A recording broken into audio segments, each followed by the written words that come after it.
I would like to thank Philosoc for organizing this lecture series. I mean, for you to be able to get the likes of Dr. Saison, Dr. Ocampo, and, well, me, to give a lecture, public lecture is very easy. We are somewhat reticent in giving these lectures. I was made an honorary member of Capitas, and I was also president of Philosoc some time ago. So I guess that gives me some kind of, well, I appreciate the fact that you invited us to give lectures. The other thing that I'd like to recognize is the fact that I have a former student who teaches in Malaysia, and he was telling me that in Malaysia, the whole country, there is no philosophy department, and he's teaching political science and social and political thought. And social and human sciences in Malaysia do not seem to get enough support. That's why when he does philosophy with his students appreciate it so much that they enjoy coming to class. For us, for the Philippines, to have many philosophy departments, I think is a sign that we allow for a plurality of thinking and a plurality of thought. I titled my talk this afternoon just a glimpse of Kant's thought, because as some of you may know, the last time I handled a graduate seminar in Kant, and we were discussing the book Critique of Pure Reason. We could not even finish half of the book for one semester, so you can imagine the kind of effort that is needed to be able to fathom the ideas of Immanuel Kant. Maybe some brief notes on the life of Kant. As some of you may know, he was a professor at Königsberg in Germany, which is now part of Russia, actually. And he did not travel maybe 30 miles or kilometers out of Königsberg. And yet, one time, when there was an Englishman who visited the university, and then they began to talk about London Bridge, and Kant described the architecture of London Bridge. And he described it so precisely that the Englishman said, "Have you been to London, sir?" And then he said, "No, I haven't been out of Königsberg. I just thought that if you were to design a bridge of that kind, this would be how it would look." For the most part of his teaching career, he was actually kasi hindi ka magiging university professor sa Germany at that time until you have considerable amount of work or achievements. And so, kagaya ng siguro some of the instructors in UP field, he was made to teach a variety of courses, geography, astronomy, meteorology, history, literature even. And if he had not written the three critiques, Kant would have been known for a discovery, for a contribution that he made in meteorology, or something about that, which was a very, in its infant stage at that time. So it was only when he was already 56, so some of us still have some hope, that he wrote the Critique of Pure Reason, for which, but it took him 10 years, the so-called silent decade, where he thought about the ideas that would eventually enter into the Critique of Pure Reason. And after he wrote the Critique of Pure Reason came a period of astonishing energy, because 2 years after he wrote the Critique of Practical Reason, and then 3 years after the Critique of Judgment, and in between he wrote a lot of other works. Some commentators, for example, Louis Beck, would say that if he had only written the small work, groundwork, the Metaphysics of Morals, if that was the only thing that Kant ever wrote in his life, he would already have been assured of a place in philosophy, because that was a very innovative and a very almost radical departure from the ethics of that time. So what I will offer to you this afternoon is really just a taste of Kant, and maybe that taste will be enough for you to want to read his other works. Kant is not a very easy philosopher to read for a variety of reasons. First, his German is very Baroque. It is written in a style, an academic style of the mid-17th and 18th centuries, which even contemporary Germans cannot fully understand. One time, a long time ago, I was in Germany, and then I was telling them, I read Kant, and I said they were amazed, because they couldn't understand him in German. Sometimes they read him in English to be able, the Germans read him in English to be able to understand him, because in the original German, he is really very difficult to read. But even in English, he is not very easy to read, also because some of his terms are very involved. They are not only highly technical sometimes, but he developed a new vocabulary, because the language that was available to him at that time could not capture the thoughts that he wanted to convey. So while he is using a German word that can be understood conventionally, actually there is a special or a technical meaning that he is using. So for a variety of reasons, Kant is difficult to read. And again, the last time I taught Critique of Reason, I had 6 graduate students, and none of them was able to submit a research paper. So that is, I guess, a way of saying that please don't enroll in Kant, because you might have a difficult time.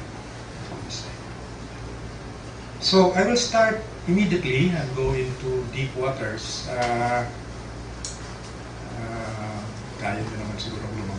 By starting with the distinction between transcendental idealism and transcendental realism. There has been a revival of interest in Kant, because a lot of philosophers feel that he may not have fully understood what he wanted to say. So there's a lot of scholarship that is being done today. And part of the characterization, if you will, is a distinction between transcendental idealism. This is a word that has gained currency. One of the more popular, one of the philosophers who was trying to popularize this term is Henry Allison, who has written a series of commentaries on the 3 critiques. And it is contrasted with transcendental realism. Okay. Very simply put, as you know, for the philosophy majors, you have rationalism and empiricism in the history of philosophy. Empiricism would say that the main faculty that we have for getting at the world would be our senses, the main faculty through which we can gain knowledge of the world. And then the rationalists will say that it is primarily our reason, our concepts that allow us access to reality so that we can know the world. Ang sinabi ni Kant, the rationalists and the empiricists are both wrong. Why? Because rationalism and empiricism presuppose that there is an independent reality that is to be discovered. So while there is a famous debate between Newton and Leibniz, for example, regarding the concept of time, space, and so forth, both Newton and Leibniz believed that there was a reality independent of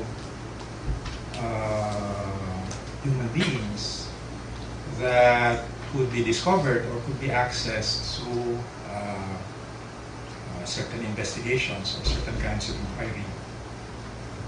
So the contrast is that transcendental idealism would say that it is not so much that reality is outside of us, outside of the human mind, if you will, but it is, take this initially at its blank, payak na kalagayan, no? And that's its simplest form. Reality is in us. Reality is in our minds. Okay. And that can be illustrated by the two sentences I have placed there. We perceive the world the way we do because we are constituted the way we are, or a slightly different way of putting it. The world looks to us the way it does because we are constituted the way we are. Ano bang ibig sabihin nun? We are constituted the way we are in the sense that we have 2 eyes, 2 ears, our bodies. So what we perceive is a function of the fact that we have these capabilities. Contrast it, for example, with a dog, or the famous paper, how the fruit bat would look at the world. Or Thomas Nagel in his book, The View from Nowhere. If we could conceive of us being outside of ourselves, as a heuristic device, as a play of our minds, how would the world look like to us? So yung problema ng... Pero, imagine the dog. A dog has a higher range that it can hear. Kaya it can hear supersonic and subsonic sounds. Kaya kung merong impending na earthquake, yung mga animals gumagalaw na, kasi they can hear the rumbling of the earth. Tayo, limited yung ating naririnig, kaya we cannot hear subsonic or hypersonic sounds. So when I dogs, there's a whistle which only dogs can hear. So can you imagine that? No? There are sounds that we are not able to hear because the range of our ears is only so much. And yet, these are also there, if you like. There are also sounds that are available in the world. So kaya smell, no? The dog has a very keen sense of smell. Na sabi nga, kaya meron silang territoriality, kaya dogs will urinate to demarcate their geographical space. At pag may naamoy sila na ibang amoy, alam nila na meron ng occupant ng space na yun. Dogs are said also to be able to detect fear. Kaya pag tinataho lang ka tapos tatakot ka, siguro we excrete, we secrete certain pheromones that indicate that we are afraid. And the dog is able to sense that. Naamoy na yung takot. Tayo hindi naman siguro nagkanaamoy yung takot, pag natatakot yung katabi mo. And so on and so forth. No? An eagle can see maybe about 5 kilometers down. No? So nasa taas siya, nakikita niya yung rabbit o yung monkey na gumagalaw, and then the eagle will swoop down and get the monkey. Tayo, limited lang siguro, mga maybe a kilometer at the most. So, the world looks to us the way it does because we are constituted the way we are. Which means that how the world looks to us may not necessarily be how the world really is. If you can ponder on that a bit. Kasi mayabang tayo humans we feel na because we are who we think we are. How we view the world may be what it actually is.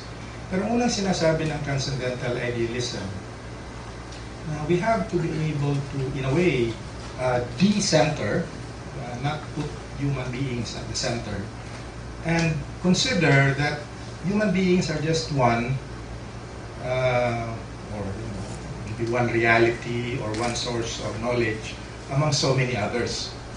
Kaya siya transcendental idealism. Kasi precisely it is a hypothesis that we have to recognize because it is not something that makes available to us what is real. Okay? Pero pag tinignan natin na yung ating pagtingin sa mundo is only one among several possibilities, then in a sense, siguro we are able to objectify ourselves somewhat from how we know. So, kaya siya transcendental idealism. Kasi ngayon, maaari nating tingnan, paano ba tayo dumadanas ng mga bagay sa mundo? How do we experience things in the world? How do we gain knowledge and so forth? No? So parang Ang isang nagawa o ginawa ni Kant is to, in a sense, enable us to detach from our own subjectivity. The Critique of Pure Reason is such an ambitious work that what it really does is subject reason to the tribunal of reason itself in order to be able to understand what it is. Okay, so yung ganong klaseng stipulation. Kaya siya tinatawag na critique. Critique not only in the sense of being able to criticize, but it's really a critique because it follows certain criteria. And the criteria are stipulated by human reason itself. So parang we subject human reason to an investigation, the criteria of which are affirmed by human reason itself. So parang yung usual na sinasabi nating distinction between the reflexive and the reflective. Yung reflective is we are able to think about how we thought or how we experience something, how we feel about something. Yung reflexive is that what we discover about our own minds, we realize to be true for ourselves. So, yung reflexive dimension. So, when Kant talks about human reason, it is as if it is reason, putting reason under investigation and finding out ano ba yung maaari nating ma-affirm sa ating sarili na totoo tungkol sa human reason itself. This is a very ambitious enterprise, and if only for that, Kant deserves a place in the history of philosophy because he is the first philosopher ever to be able to put reason itself under scrutiny. Okay, so whether he is successful or not and so forth seems to be beside the point, because the very fact that he tackled this question, this daunting question, is itself already an achievement. So, some theory of the subject is indispensable to an adequate account of human knowledge and orientation within the world. Parang we now have to locate the human subject, the knower, within the possibly vast universe within which the subject plays a role. So ang mga tanong dito, kunyari, the ordinary philosophical questions would be, what can I know? And how do I know that I know? Are there justifications, validations, criteria that I can use to assure myself that what I claim to be knowledge is indeed the case?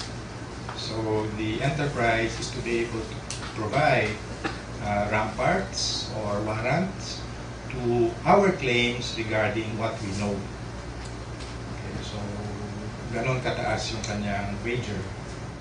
And again, to liberate subjectivity as individual, as personal, as in a way the historical self, the historical individual. And because of this reflective process, to consider how we might be able to, interestingly enough, unify ourselves because we can aim for what Kant calls the unity of reason. We'll elaborate on that as we go along. So sabihin, our minds are really vast. If we can think of infinity and understand to some extent what infinity can mean, kunyari, cosmologists will now say that actually the universe is expanding. Nabasa nyo ba yan? Nabalitaan nyo ba yan? Can you try to understand, can you try to, kumbaga, unravel, ano ba ibig sabihin pag sinasabi natin that the universe is expanding? Ibig sabihin, meron pa siyang empty space into which it can expand. Pero pag sinabi mo na nga na the universe is infinite, to what will it expand if it is expanding? Since it is already infinite. Parang nakakalula isipin. But all of that is in our minds. Ganong klaseng one time ba, kunyari pag tumitingin kayo sa mga bituin sa gabi, lumalabas na yung moon. And then if you think beyond, kunyari, or ano na lang, nanonood naman siguro kayo ng Star Trek, no? The universe and beyond. Hindi pala, ano pala yan sa Toy Story. But when you think of the infinite, what is it that we have in mind? But all of that is in our minds, yung notion na infinite. Pero balik nga doon sa earlier statement that the world looks to us the way it does because we are constituted the way we are. Ang isang implication noon is that, as Kant would say, we cannot know any other reality apart from what can be justified by our own categories. In the Critique of Pure Reason, Kant introduces for his thought system, certain basic ideas. First, the distinction between intuition, which is really sensing or perceiving, and then understanding, which is the operation of the mind. So iba yung kumukuha ka ng data, as it were, from the world, from the physical universe, and even your inner sense. Iba yung thoughts that are generated within our own minds. Yung isa pang distinction was what he made between a priori and a posteriori. A priori is before experience, and a posteriori is from experience. And then the synthetic analytic. Yung analytic is that in terms of a subject-predicate relationship, the analytic says that the predicate is contained in the subject, whereas pag synthetic, the predicate is not contained in the subject. What has become controversial, ano bang ibig sabihin ng containment? Contained in the thought or contained in the subject. And that has been highly debated. Pero ang innovation nga ni Kant, so pag a priori, prior to experience, a posteriori, after experience, yung synthetic is that you gain knowledge regarding the subject that you did not know before, whereas kung analytic, kasama na yung doon sa pag-unawa ng subject. And the innovation, which has been highly contested, are what are called synthetic a priori judgments. Ibig sabihin, prior to experience, and yet you gain knowledge about the subject. And interestingly enough, the examples that Kant gives are mathematics and physics. Now, kunyari, if you have 7 plus 5 equals 12, that is a synthetic a priori because 7 plus 5 can also be equal to 10 plus 1, and so on and so forth. 10 plus 2, and then 8 plus 4, and so on and so forth. I do not know these other things. No? Kaya siya synthetic a priori. Pero ang isang sinasabi ni Kant is that in the deepest recesses of our mind, we are the ones who provide the categories that will organize experience. If we did not have these categories, we would not be able to perceive anything. So, ibig sabihin, tayo actually yung nag-organize nung ating maaaring maranasan. Simple exercise. If you can look at your neighbor, katabi mo, and you can think of that person as an individual person. Okay, so that's one. So a thought that your neighbor is a person. Okay. But you can also perceive everyone in the room as belonging to an audience. So iba yung when you look at someone as an individual person, and then we can look at everyone here as part of the audience. And then you can even expand it further. You know, this room is part of a building, and so on and so forth. Walang nag-iba insofar as, quote-unquote, the reality that is involved in these statements. But what may have changed was our prism or our lens. So, kunyari, with regards to the same person, you can be a woman, you can be a sister, you can be a daughter, you can be a Filipina, and so forth. Each of these are categories. At yung pagtingin natin sa tao is through the lens or through the prism. And we will behave differently, for example, depending on how we have categorized the person. So, if you will, wala namang nagbago doon sa tao, marahil, wala. But that through the categories that we applied, we may have changed how we have looked at that person. Okay, para bang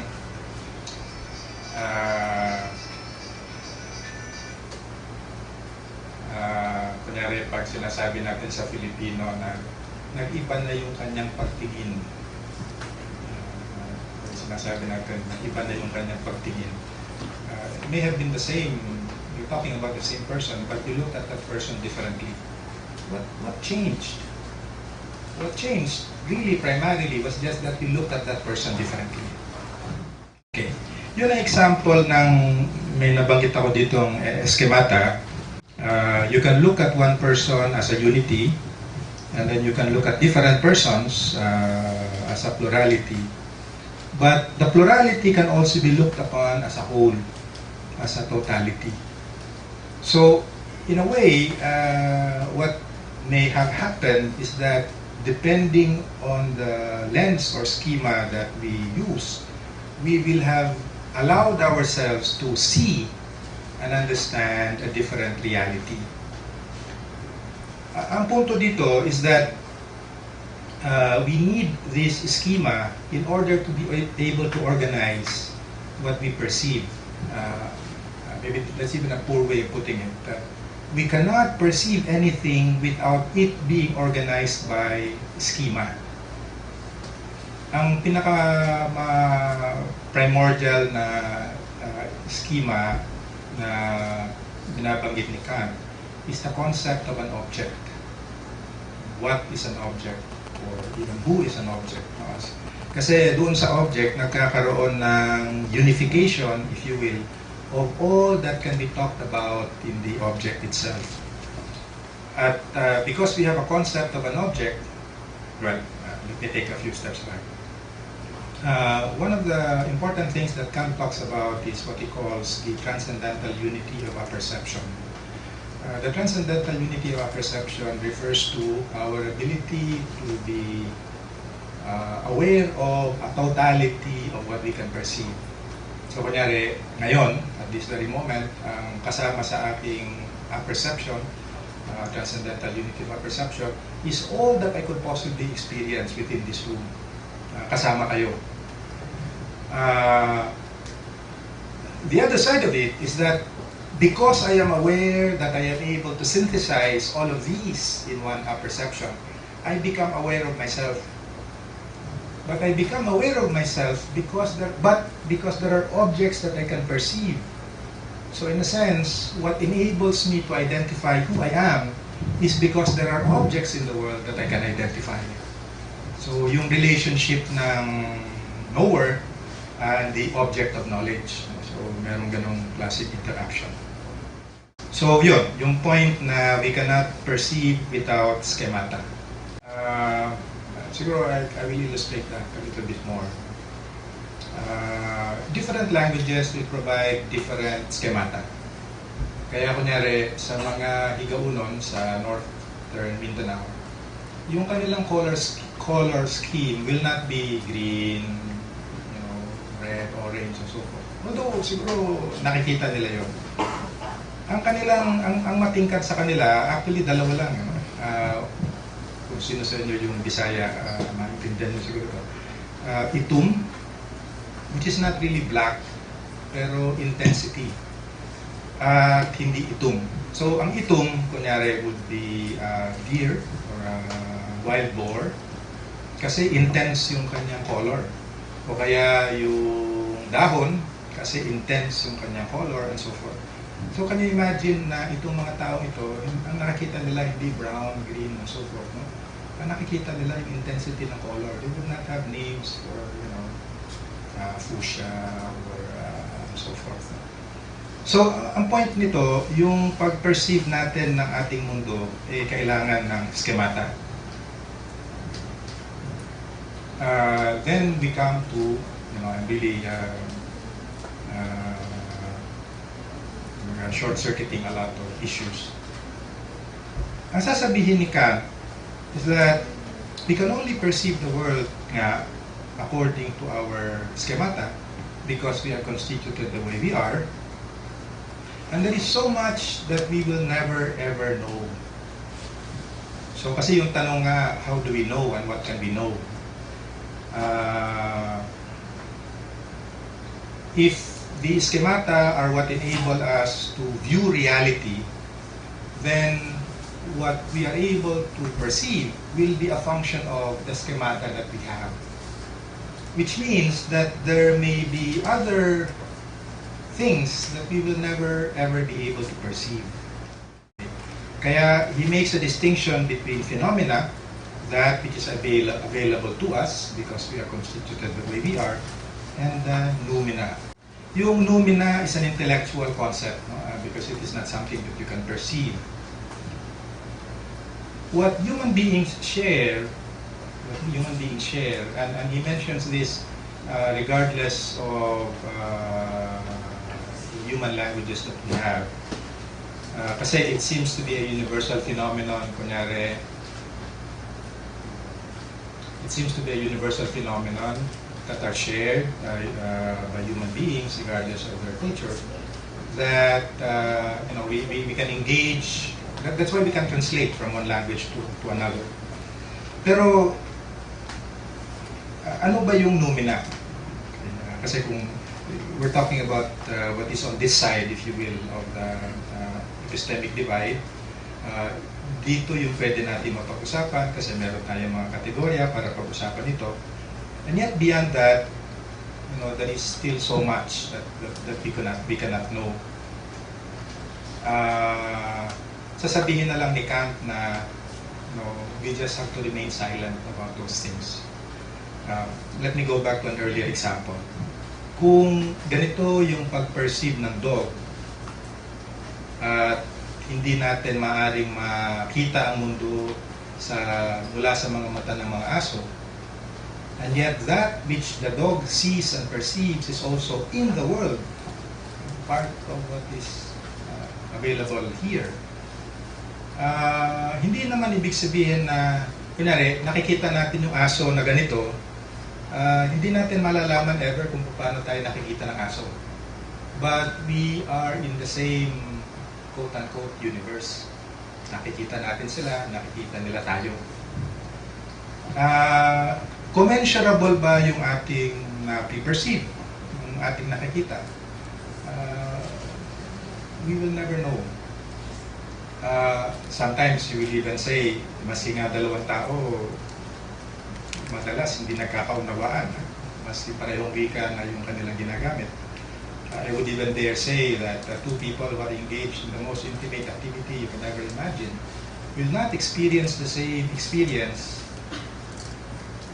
in exactly the same manner. Kasi meron talaga incommensurability of experience. So, Kant would say, we just have to allow room for the noumena. Allow room for the noumena actually as a source of possible experience. Yun yung kanyang maaaring pagmulan. Okay. We go to something that some of you might find controversial.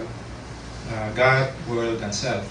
There are no substantive basis for these apart from what we construct. In the paralogisms of the Critique of Pure Reason, Kant tackles the three questions. The question of the existence of God, the immortality of the soul, and the existence of freedom.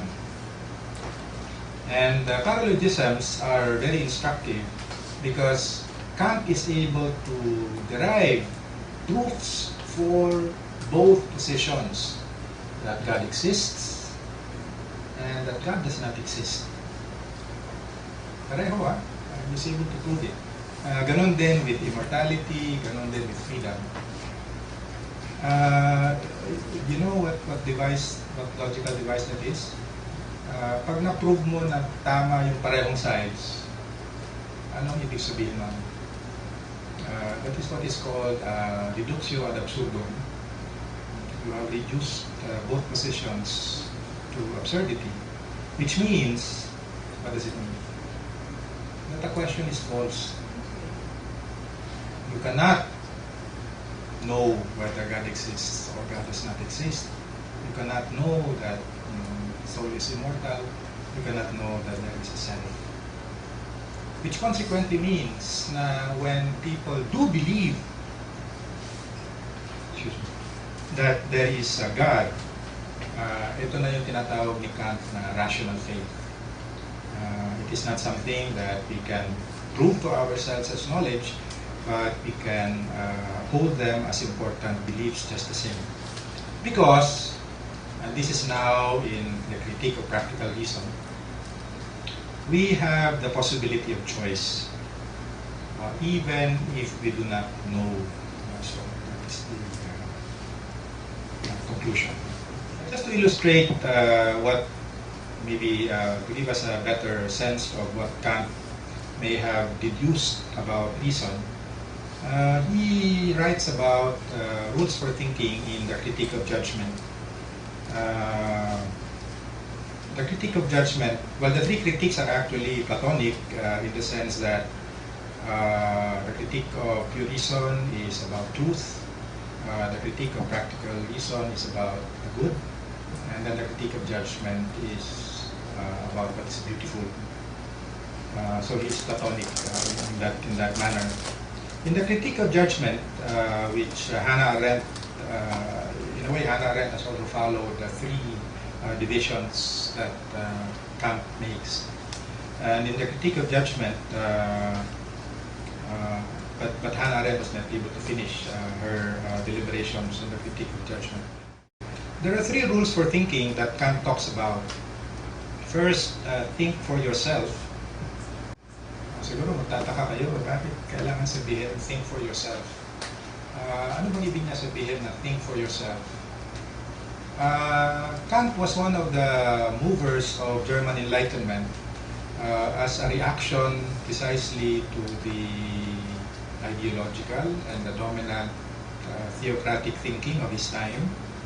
And in his paper, What is Enlightenment, which Heidegger uses as a launching point for Heidegger's essay, Was heißt Denken, What is Thinking. Ano ba ibig sabihin pag ikaw ay nag-iisip para sa iyong sarili? You don't just copy what your parents told you, what your parish priest told you, what your philosophy professors told you, and so forth. You must be able to decide for yourself. Ano ba yung masasabi ko na aking sariling pag-iisip? Which means that you will have to be able to gather reasons for why you believe in a certain doctrine or a certain dogma, or why you believe in a certain way of thinking. Sabihin, yung mga kadahilanan ay kailangan manggaling sa iyo mismo. And Kant says this because he was really reacting to what he called the professionalized languages. He was referring primarily to three kinds of people, theologians, lawyers, and medical people. That these people had such a specialized language that was meant to exclude lay people. Kasi ang feeling ng mga professionals na ito, including theologians, was through their quote-unquote official language, they had better access to the truth, which Kant thought was so arrogant. So one was think for yourself, to be able to generate from within yourself the reasons for why you believe in something or why you do something. The second is think in the place of every other. Merong assumption dito na kung nag-uusap tayo, if we are really communicating with one another, I can almost think like you do. May mga magkakaibigan na tinatapos na nila yung kanilang sentences kasi alam na nila kung ano yung train of thought. Meron ba kayong mga kaibigan na isang tinginan lang, alam nyo na kung ano yung iniisip ng yung kasama. So it is possible for me actually to think like another person. I can put myself in the place of the other such that our way of thinking is almost parallel or similar. Kaya ko masasabing nauunawaan ko siya kasi yung kanyang pag-iisip mare-replicate ko sa aking sarili. And it also means that the reason why it is possible for human beings to understand each other despite numerical identity, iba tayong tao, is that we can think like the other. Na kunyari, pag meron kang binabasa, kunyari in literature, my daughter who is a literature major writes to me saying that literature majors have lived through so many relationships, they have died through so many deaths, they have seen so many lives. Kaya pag inuunawa mo ba kunyari yung isang novel o isang kwento, binubuhay mo rin ba sa sarili mo yung nangyari sa kwento? That's why by reading the book, for example, if you have read Madame Bovary, naranasan mo na rin ba, especially for men, how men can understand what Madame Bovary goes through. Pero, at some point, masasabi natin, naunawaan ko yata. No? So, we are able to displace ourselves and get out of our own individual subjectivity and precisely put ourselves in the place of the other. At kung nagagawa natin yun, siguro nakamamangha if that happens. So we can really say to ourselves that we have understood what somebody has said. The third is, think objectively. Okay, so ito na nga, yung sa umpisa, individual subjectivity, yung mga karanasan lang natin, ng buhay natin, yung kwento ng buhay natin. Pero ang nagagawa nga ng ating pakikipag-usap sa iba, maaari rin na naranasan nyo naman siguro yung pag meron kayong kausap, parang nakikita mo sa kanyang mga mata kung paano kanya tinitingnan. Have you had that experience? When you talk with somebody, you're almost able to understand how that other person looks at you by the way that the other person speaks. Pag sinabi mong think objectively, the aspiration, if you will, is that we are almost able precisely to transcend our own individuality and participate in a way of understanding that is accessible to everyone else. Christine Korsgaard has a book, Creating the Kingdom of Ends. And in that book, she precisely describes what it would mean if people did not define themselves. If people did not define themselves by their accidental qualities and arrived at what may be fundamentally human, that is accessible to all of us. Okay, let me take a few steps back. Minsan kasi we tend to behave according to the label that we carry. So, kunyari, kung ikaw ay babae at ikaw ay nakabistida, you will behave as a woman na nakabistida. Okay? And maybe even the way you respond, the way you think, and so forth. Pag lalaki ka, feeling mo macho ka, you will also behave in a certain way. Kung ikaw ay kuya, you will behave in a certain way to your siblings. Kung ikaw ay anak, you will behave in a certain relationship, in a certain way to your father. Pero, maari ba, what would happen if we put aside these labels?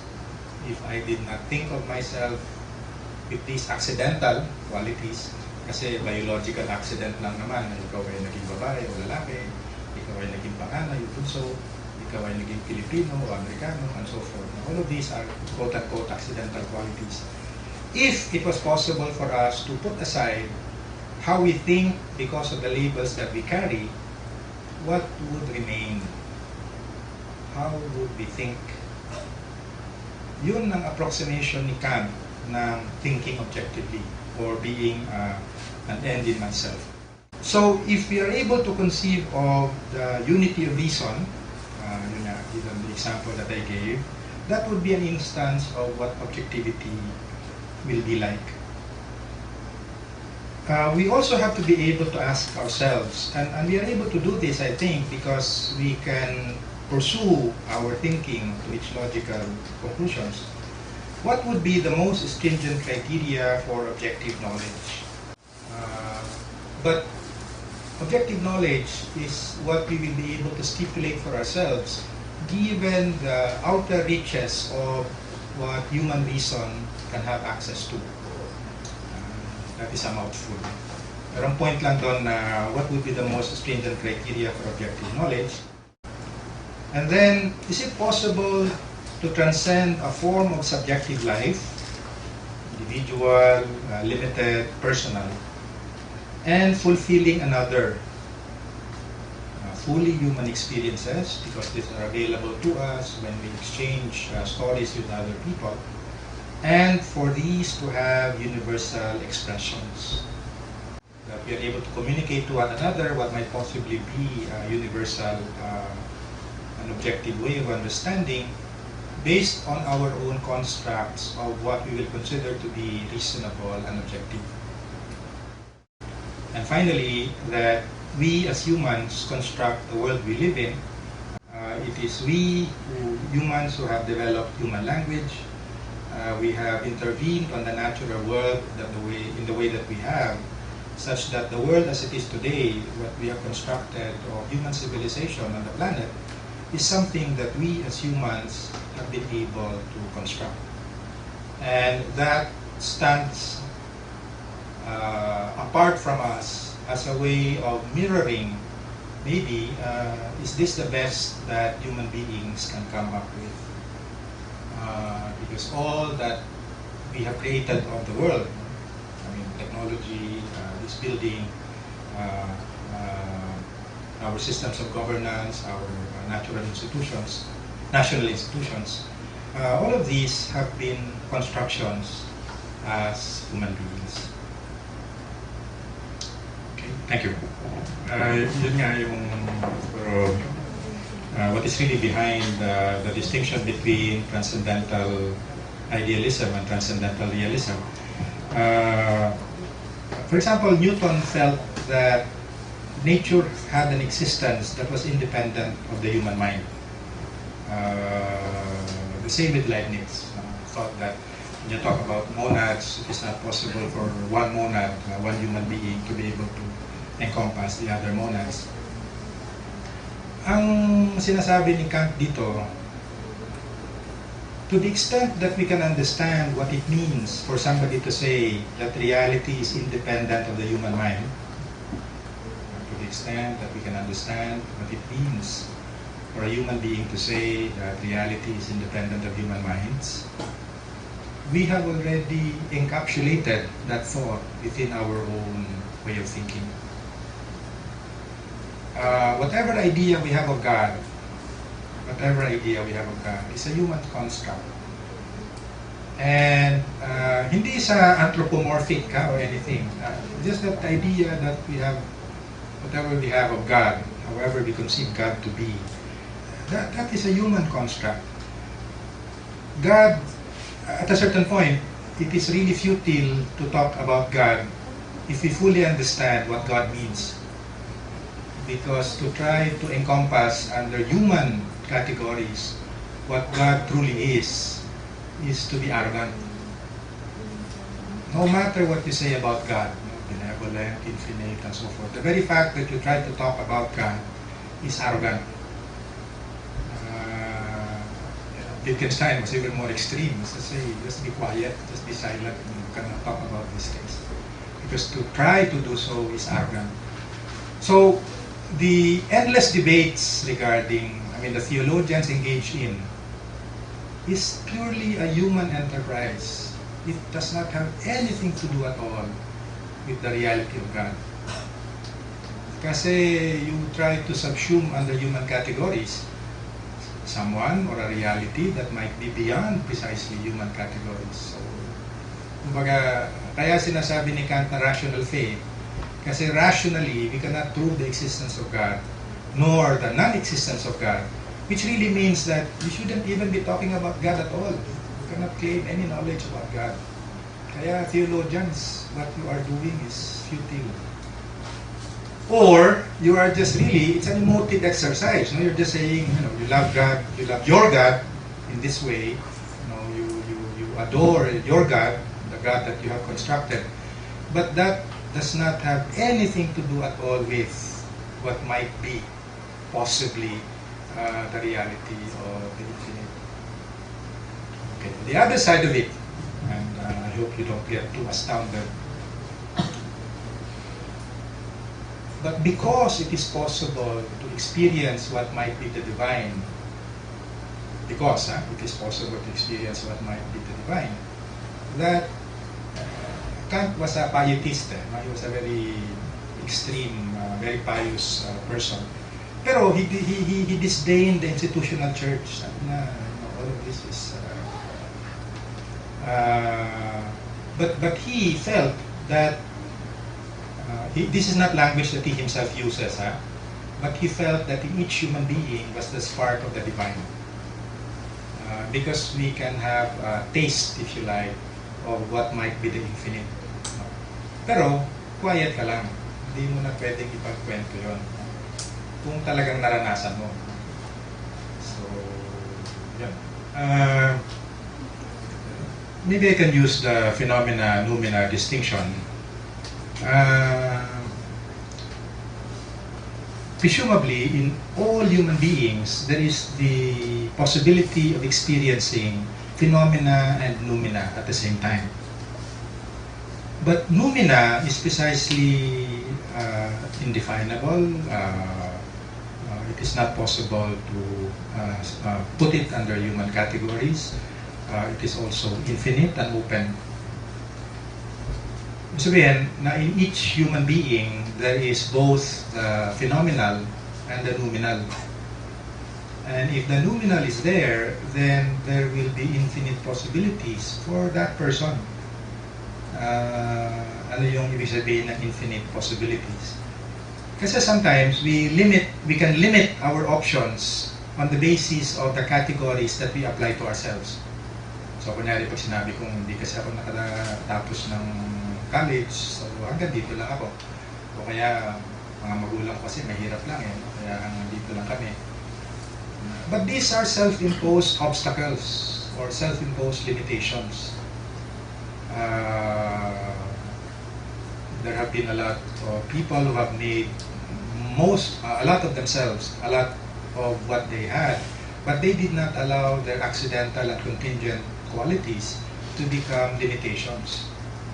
Because there is the possibility, precisely, that the limitations can be overcome, or I can think of myself further than how I may have thought of myself before. So, kunyari, sabi lang natin, bumagsak kasi ako sa Math 11, hindi na ako talaga pwedeng maging mathematician. I know of a good friend, he is a professor of mathematics now. Bumabagsak talaga sa calculus. I mean, as in, 3 times bumabagsak.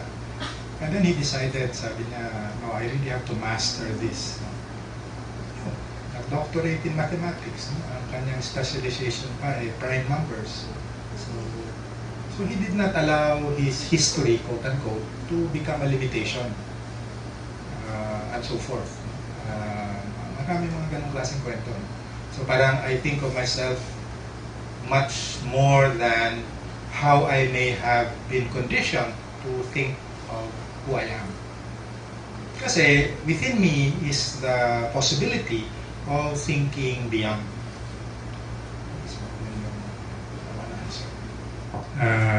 If you've taken any basic course in physics or even chemistry, minsan iisipin mo na kung tayo in molecules lang at chemical compounds, kunyari, when I think of the human person, it's just a bundle of energy.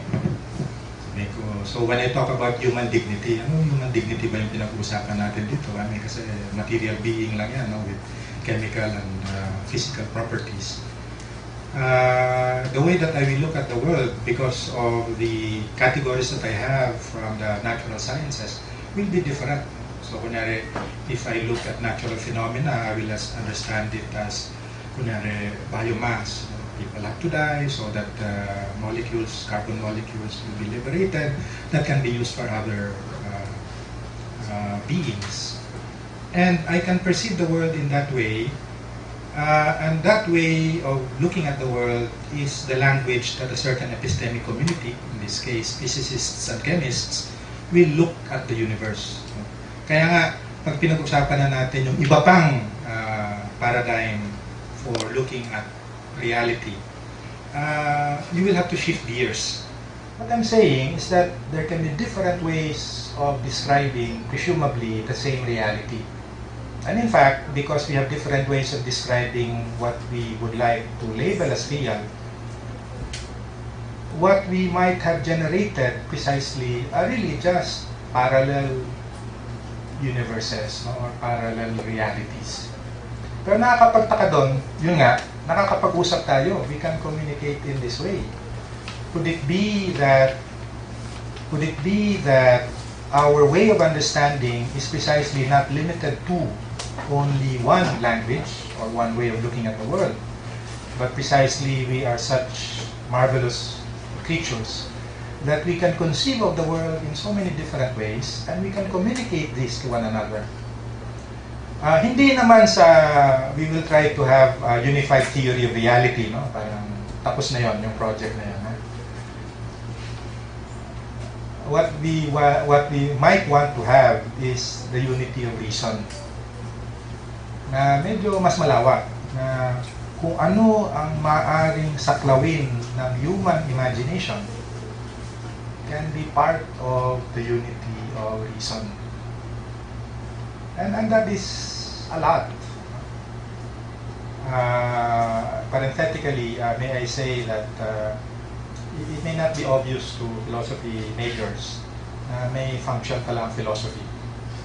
So I'm sure some of you say, ano bang gamit nito sa totoong mundo? Pag nagtrabaho na ako, may gamit ba yung aking... But see, in philosophy, we really try to explore what can be the possible limits of human thought or human reason, which can be captured to some extent by language, and we can talk about this. So what are, for example, written in philosophy books are human achievements. They are cultural achievements. They are achievements of human civilization, because this is our way of defining for ourselves what for now are the limits of human thought.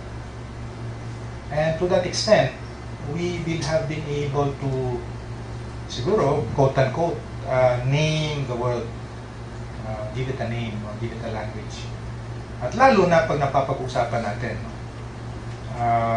part of philosophical training is first to be able to be introduced to that language. Pero ang nagagawa kasi ng philosophical language, ang lawak ng saklaw, no? I mean, as you know, of course we break thought down to many examples and illustrations, pero di ba kayo, don't you feel powerful sometimes when a single thought precisely can capture so many experiences? So when human reason precisely is able to bring together the different ways of thinking and talking about various realities, what we might have been able to achieve is precisely to name these realities.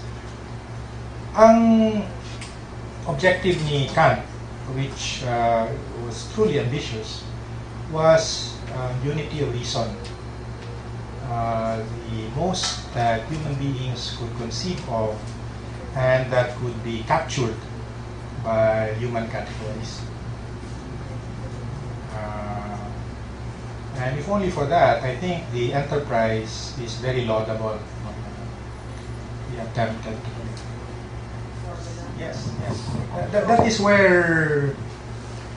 okay, let me put it this way. Kant was a product of his time kasi when he talked about time and space, he was limited by the available knowledge of his time. No? So when he talked about space, he was talking about geometry. When he talked about time, he talked about time as linear. But that did not that does not preclude what Einstein would later talk about in first, no, in the special theory of relativity, when he talks that time is space, or you talk about the simultaneity of events, which is a different way of thinking about time and space, precisely. But where else would that have come from, no, the thought? It had to come from within the realm of the possible. And in a way, by having been able to put it into language, kumbaga, human beings have already been able to, well, as you put it, cross over from allow phenomena to already encroach upon what is nominal. Pero yung nominal is also alive, okay, although this will be speculative. Kasi yun nga, what a dog perceives as real belongs to the nominal, because it will never be accessible to us. At the same time that, this is where it gets mysterious. Kunyari, if you have a pet, I mean, kami may mga pusa kami sa bahay, and then we have a pet turtle. And then sometimes we anthropomorphize. And we think that the cat feels this way, or the turtle actually, quote-unquote, loves the person who gives it food. So we define the animal according to our categories. Pero could it also be that maybe the cat can also understand in some way or other human affection? And maybe the turtle also does respond to care. Pero hindi natin alam. Pero we allow it within the realm of the possible, because what we would like to be able to access will be nominal, what belongs to nomina. Pero again, speculative yun, kasi we will never be able to know. Sometimes I like to observe human interactions, and so kunyari kakape ako, and then I look at a couple of, especially women, no? I mean, that's not sexist. Pero kunyari, nagkikwento yung isang babae, tapos yung kabila, parang nagmi-mirror yung kanyang mukha doon sa sinasabi ng kabila. So mas gusto kong tingnan yung mukha nung nakikinig kaysa doon sa nagsasalita. No? Sabi ko, galing-galing naman itong tagapakinig, no? Kasi parang nasasabayan niya kung ano man yung sinasabi, yung nakikwento. Ano kaya yung phenomenon na yon? Is that sympathy or empathy? Or could I even say it is really being with? Or if you want further, siguro yung compassion, no? Ano talagang sinabayan mo talaga. So much so that there is really no separation between the two. Na, metaphorically speaking, they became one nung nagkikwento yung kabila. Kasi minsan, hindi rin natin alam kung ano yung ating niloloob hanggang hindi natin ipapalabas. No? At pag naikwento na natin at naunawaan ng kabila, then saka rin natin naunawaan na ito pala yung aking nararamdaman. So we needed the other in order for us to know what was inside of us.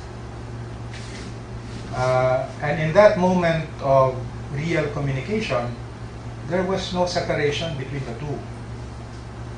So, kunyari, ewan ko lang ha, kung nanonood ka ba ng TV minsan, ikaw ba yung facial expressions mo ay nasasabayan mo kung ano yung napapanood o pinapanood? Or if you watch a play, or if you listen to a concert, do you quote-unquote lose yourself precisely in the moment so that you are one with, for example, performance, with the actors, and so forth? There is no more distinction or separation between the two of you. And when that happens, or if that really happens, what would we like to call it? Empathy ba, or sympathy, or compassion, or being one, and so forth. Yun lang, nakamamangha kung nangyayari. At minsan, alam din natin, I mean, for those of you who also give lectures, ang mga guro at saka performers sensitive dito, yung tinatawag na rebound. When you say something, pag walang bounce back, alam mo na patay, no? So you try to elicit response. No? At minsan, mas ganado ka, syempre, pag merong bounce, no? Pag merong rebound, you're connecting with your audience. So, ganun. Bakit mahalaga yung ganung klaseng phenomenon? Kasi you don't want to be talking to the wall, of course. No? You want to talk with another person. So yun lang. Ganung klaseng karanasan. Yung tao, kunyari ba na autistic, no? Na limited yung kanyang pag-unawa, paano niya kaya nararanasan yung what quote-unquote normal people experience? We can only speculate, I think. No? Kasi baka naman, well, one perspective would be to say that each one of us really has an idiosyncratic and unique way of experiencing the world, which is necessary. No? Kasi boring naman if we thought in the same way, if we experience things in the same manner and so forth. Boring, parang na-replicate mo lang yung sarili mo. Pero precisely, when we are able to exchange in real dialogue among many different perspectives, and then arrive at common view, the common view will have been an achievement of human reason, including possibly nga yung mga autistic and so forth. No? But that would be within the realm of possibilities, I think. I cannot preclude what that will entail. Well, I don't know how you understand the word metaphysics. Pero kung ang pagmumulan nga natin dito, yung idea ng unity of reason, the fact that in each and every human being is the possibility of reason, ibig sabihin na kailangan natin pahalagahan o bigyan ng when he talks, for example, of respect for persons, he really meant to recognize the dignity in that person. I forgot to mention that Kant is the source of the Universal Declaration of Human Rights. The Universal Declaration of Human Rights is basically Kantian, lalo na yung groundwork of metaphysical morals. When you talk about even if there were other historical documents like the Magna Carta of England, the Declaration of the French Revolutionaries, the Declaration des Droits de l'Homme, it was really Kant who gave it a philosophical grounding. Kasi ang idea nga nun, if each individual has infinite possibilities, then that has to be respected and given recognition, regardless of what might be the accidental and contingent qualities that that person will have now. No? Kaya nga sa Universal Declaration of Human Rights, you have freedom from prejudice, sex, gender, and so forth, age, nationality, and so on. Kasi hindi yun ang pinagpapahalagahan, kung hindi yung pagkatao. So you see beyond or you look beyond what might be the physical qualities of that person. If you call that a metaphysical assumption, yeah, it is a metaphysical assumption. Kasi yun yung pagtingin niya sa human being. That if one human being, for example, him, Immanuel Kant, can imagine all of these things, no? Then you can also speculate on what are available to everyone else. Okay. Interaction. Quality of interaction.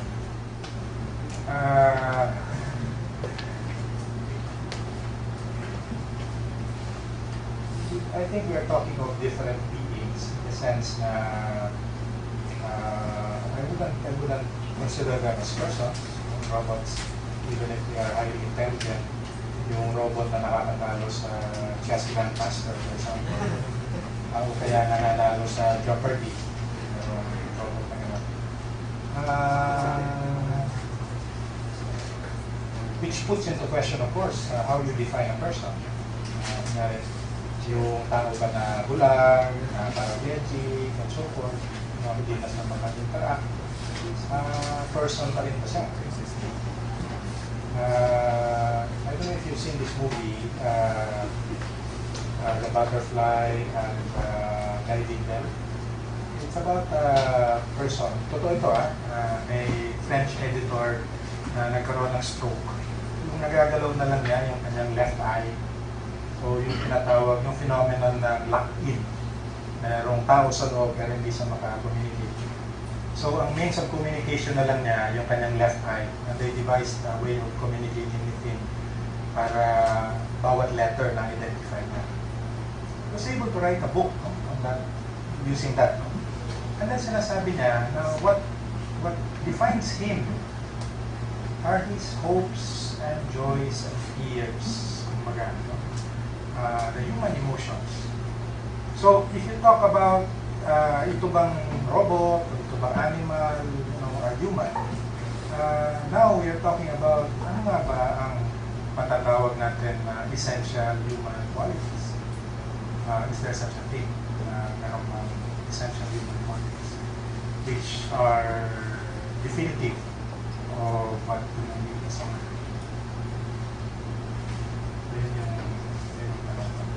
So can a dog have hopes, fears, and imagination, and so forth?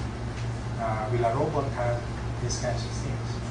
Pero pwede mo naman sabihin, meron din naman mga tao na manhid di ba? Bato, kumbaga, hindi marunong dumama. Kaya, people who are cruel, or animalistic, and so forth. Are they still human?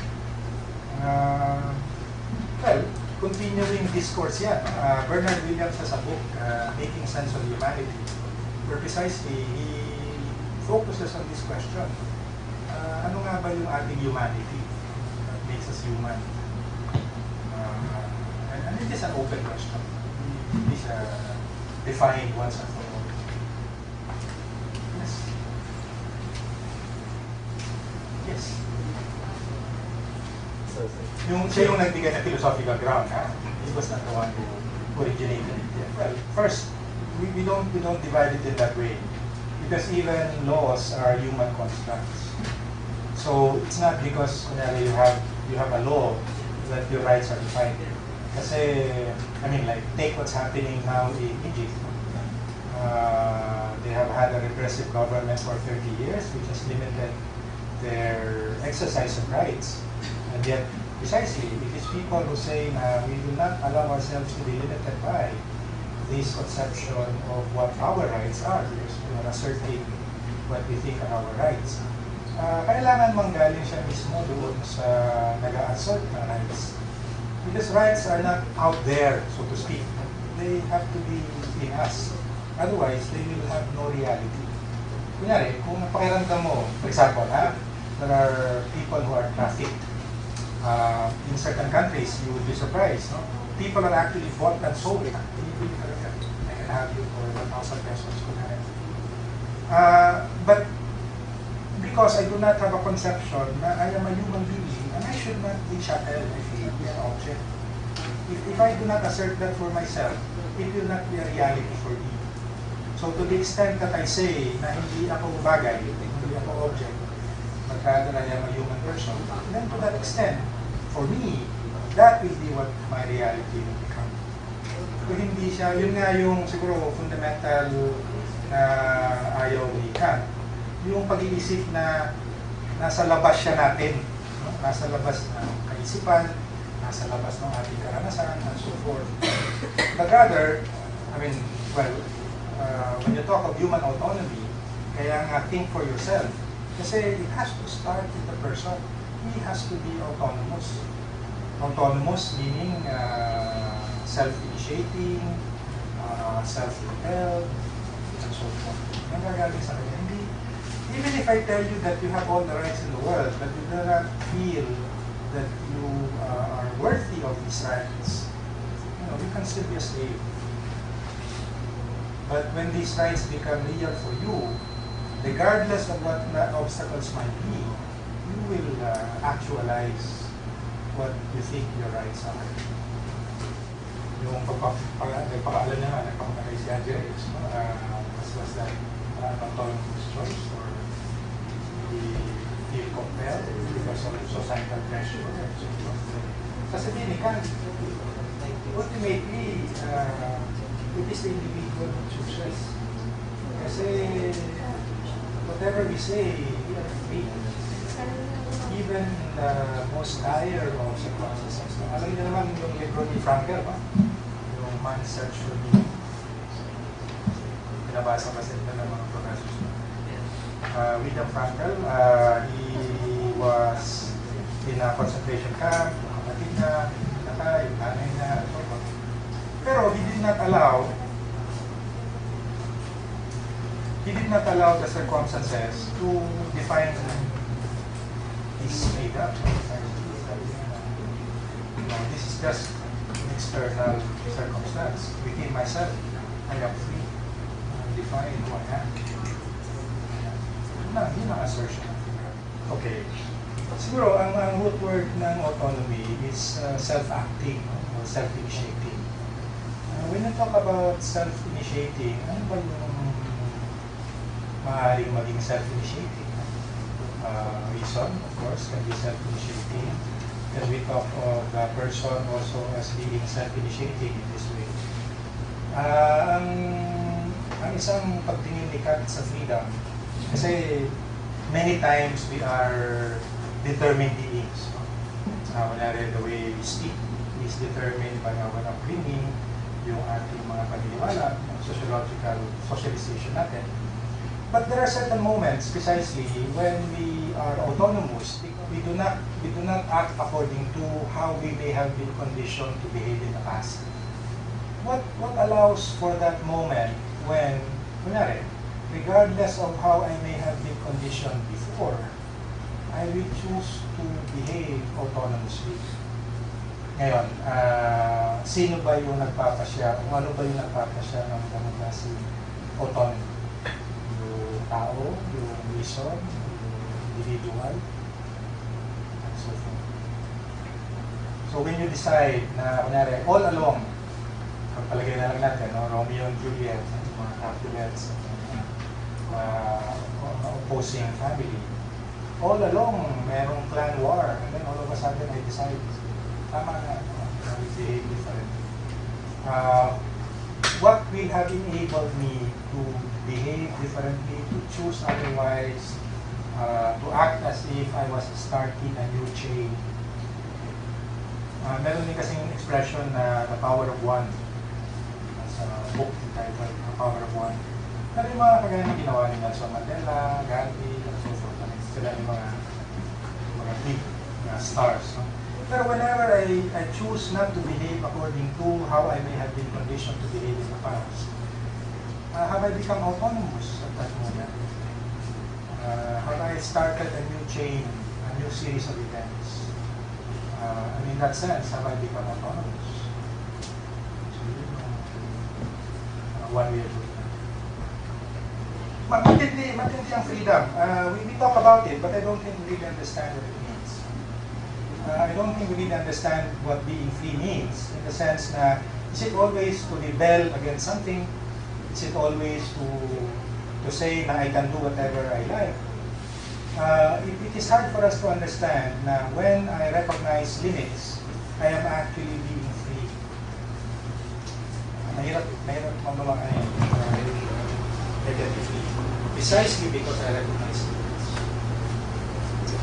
Pero kunyari, language, if we want to communicate, we have to follow grammatical rules. And rules are limits. If I want to be understood correctly, I will have to abide by those grammatical rules. So I am free because I am able to communicate, but I am actually observing definite limits. Otherwise, I will be incomprehensible. Sa groundwork on metaphysical morals, the first statement is there is nothing that is good in itself except that we will. To make you read a lot of text first before we will answer that question.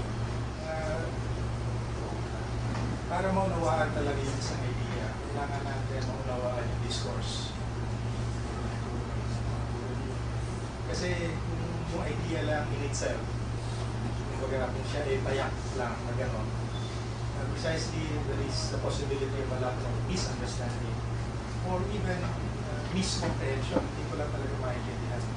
Kasi kunyari, pag kinasukan na natin yung concept ng will, ano ba yung maaari natin gamitin para ma-demarcate precisely what we are talking about when we talk about the will? Kasi iba yung ordinary, common-sensical way of talking about the will. And then, later on, precisely, or hopefully, being able to give it some kind of philosophical sophistication because the idea is complex. So, okay lang, I can give you a simple idea, but it will not mean much for me. Like I can give you an answer just to pacify you. Pero that will not be sufficient as well. I haven't taught undergraduate classes for some time, so this is a refreshing interaction.